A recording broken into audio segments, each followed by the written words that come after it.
visits. It is a source of great pride and excitement not only for the people of India, but remarkable Indian American community here in the United States. मेरे परम मित्र Obama का बहुत बड़ा आभारी हूँ कि फिर एक बार हमें आज मिलने का अवसर मिला है।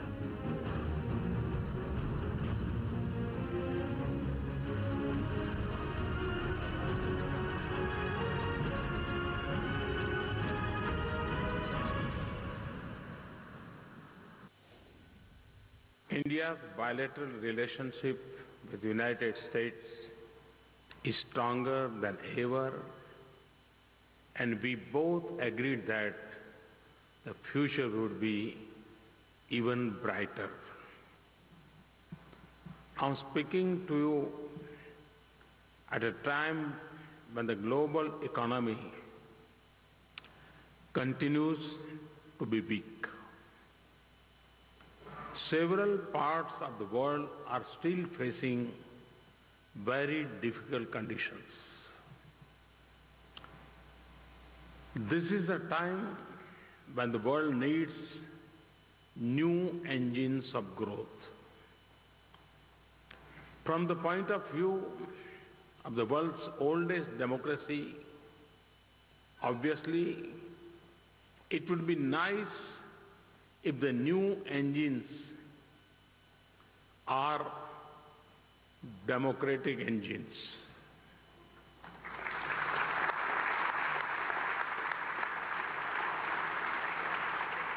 I'm happy to tell you that today India is poised to contribute as a new engine of global growth. A larger Indian economy has multiple benefits for the world. Obviously, India presents a large and growing market. But India is much more than a market. India is a reliable partner, a source of high-quality scientific, engineering, and managerial talent, a crucible of development ideas and experiments, an efficient source of high-quality R&D, and a testimony that democracy and rapid growth can coexist. A very unique feature of the Indo-American relationship is the critical role of the Indian-American community in the U.S. economy. It is rare that immigrants from one nation who becomes immigrants in other enjoy such high respect and repute in both countries. Indian Americans are a powerful cementing force in our growing economic cultural ties. I have just completed 2 years in the office. When I addressed you in 2014, I had just taken over the reins of government. We face a particular challenging domestic and external environment. Confidence of investors was at a low. Doubts were being expressed about the future of the Indian economy. The business community was unhappy with the inertia and stagnation that had set in. There was frustration with archaic policies and red tape. In 2 years, we have managed to overcome the odds and register an impressive economic performance. I want to take this opportunity to describe to you the key elements of our policies. I have said several times that my aim is to reform, to transform. For me, reforms are those policies that transform the lives of ordinary citizens. Let me start with my macroeconomy.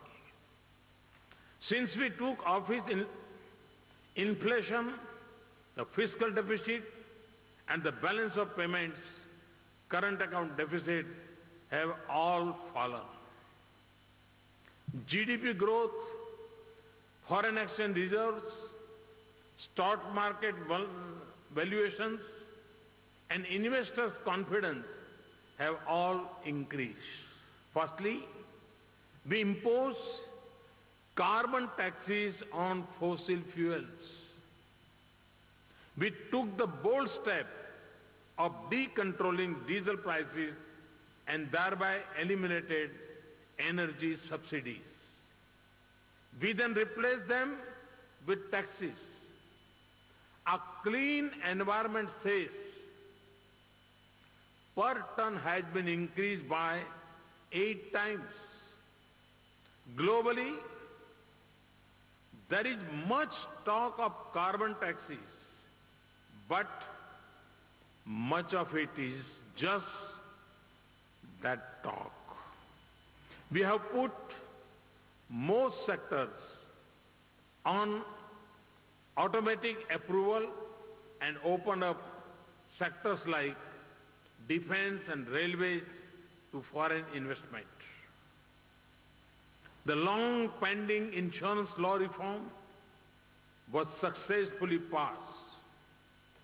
Several insurance companies, including American companies, have already enhanced their investment in the insurance sector. We have taken major steps to increase the ease of doing business and have already begun climbing steeply in the global ranking. Our Startup India program has stimulated a new breed of innovators. We have brought more than 200 million people into the banking system through the financial inclusion program called Pradhan Mantri Jan Dhan Yojana. This is more than the population of most countries in the world. Agriculture remains India's mainstay in terms of providing livelihood. There was a tendency to deprive farmers of subsidized fertilizer by diverting it for the production of chemicals. A simple but very effective solution is neem coating of fertilizer, which makes it unsuitable for diversion. We have moved towards universal neem coating of urea. It has already saved millions of rupees of diverted farm subsidies and improved fertilizer availability to farmers. For many years, economists and other experts have held corruption to be one of the main constraints on the growth of any developing country. We have taken decisive steps to curb corruption. I have already referred to what has been done in public sector banks. We removed discretion in allocation of key resources and moved to transparent auction of mines, spectrum, and FM radio licenses, and we have plus leakage through direct benefit transfer. We will continue to have disciplined and prudent macroeconomic policies. I firmly believe that sound macroeconomic fundamentals are necessary foundation for long-term sustainable growth. Secondly, we will combine this with a continued stress on inclusion and equity. Thirdly, we will continue to make progress on improving the investment climate and ease of doing business. We want to make India a destination which not only welcomes business, but where it is easy to do business. We have largely achieved the first by drastically liberalizing our foreign direct investment policies.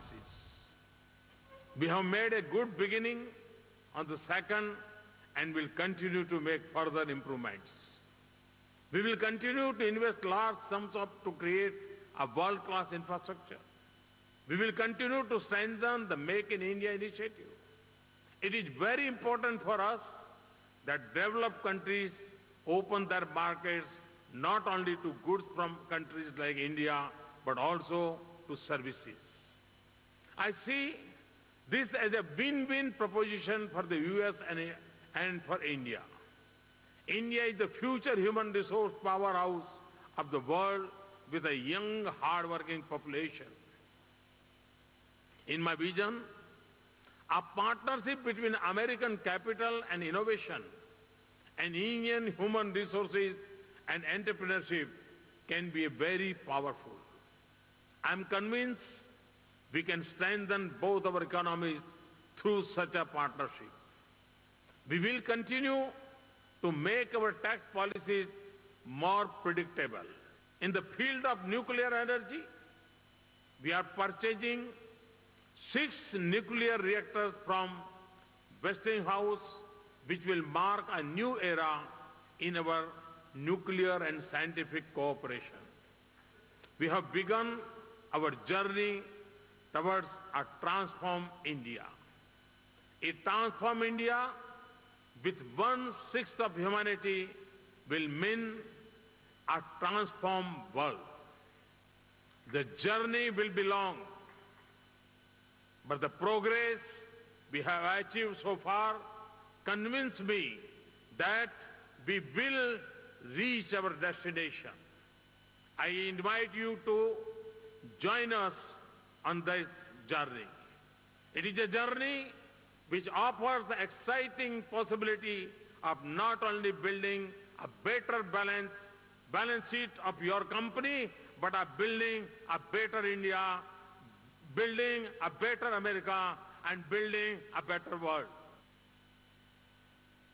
We see our business as closely integrated and contributing to the success of Prime Minister Modi's programs, Digital India, Skill India, Startup India, and Make in India, which are supporting India's growth. Today, we operate an e-commerce marketplace that sells 55 million different products from 85,000 different sellers in India, traditional Indian retailers, and many small businesses and medium businesses make up those sellers. I have a special kinship for small sellers because 20 years ago, I was one. We just had a few employees. I was driving the packages to the post office myself in my 1987 Blazer, which Consumer Reports said not to buy used under any circumstances. And I was dreaming that one day we would be able to afford a forklift. E-commerce enables Digital India by helping traders go online and sell to a large global customer base.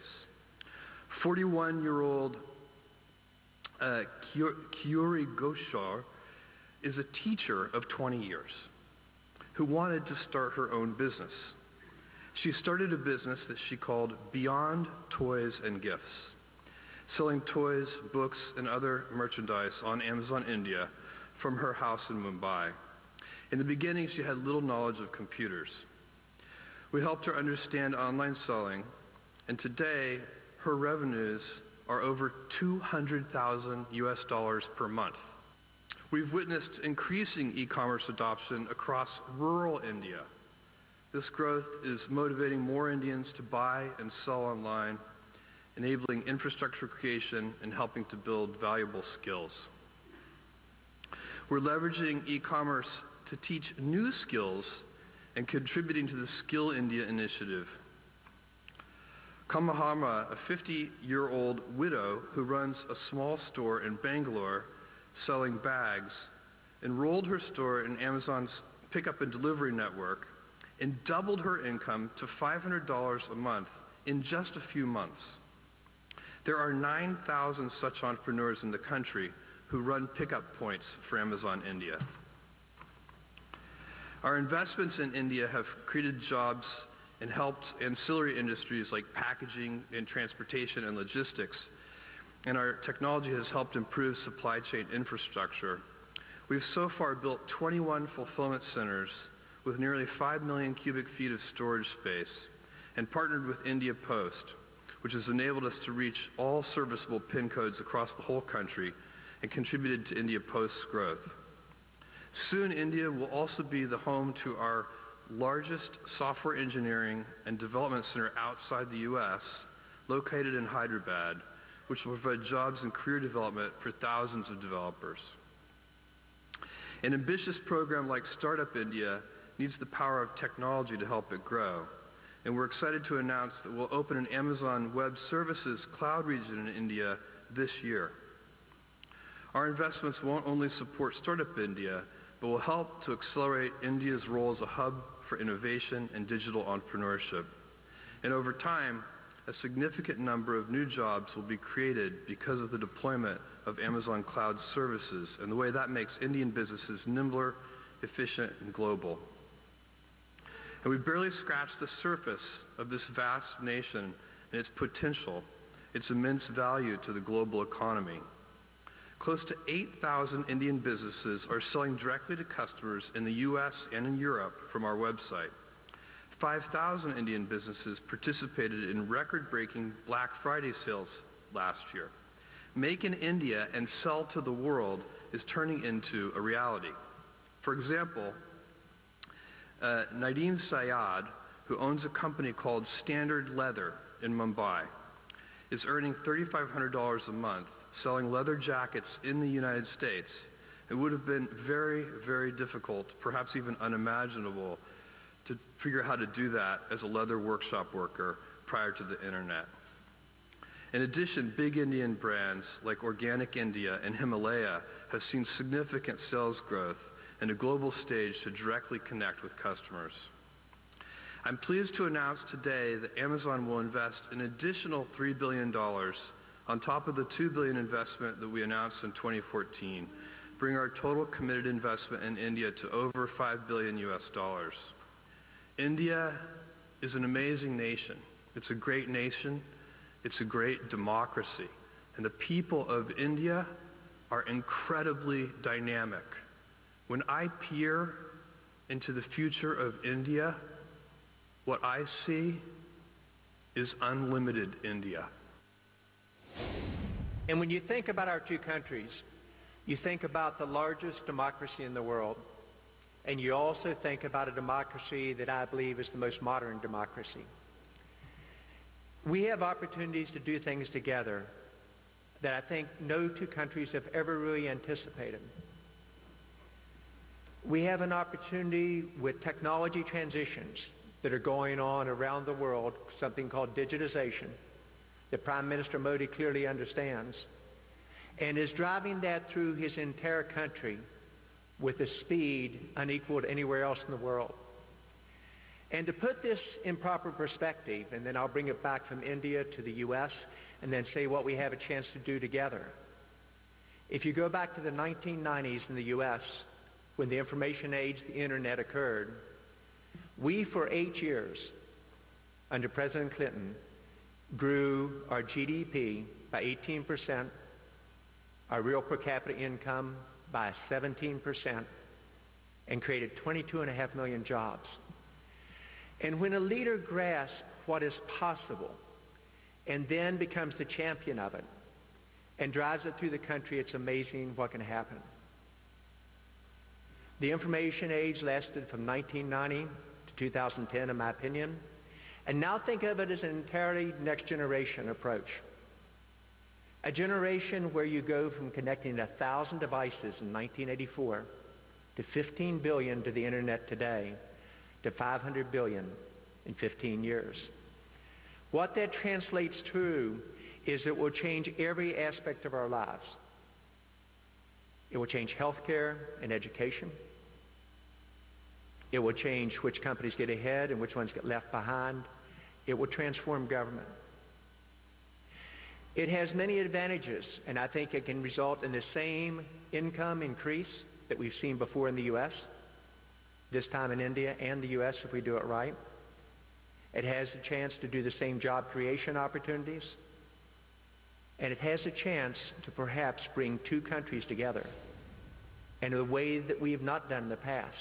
Not with incremental improvement, but thinking what is really possible between the U.S.-India business groups and the government groups on this transformation. It would be so easy to stand up here this evening and say, here's where we're going to go, and just think incrementally. But we know this new world is a world where 40% of the companies in this room won't exist in 10 years because we will fail to reinvent ourselves. It's a world that where if government leaders and business leaders come together, regardless of politics or political parties, to say, how can we transform two great nations?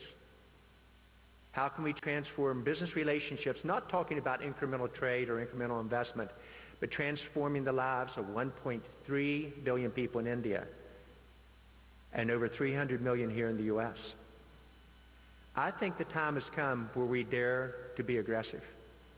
I think not just thinking about it as a country, but the power of two of the key democracies pulling together toward the same goal.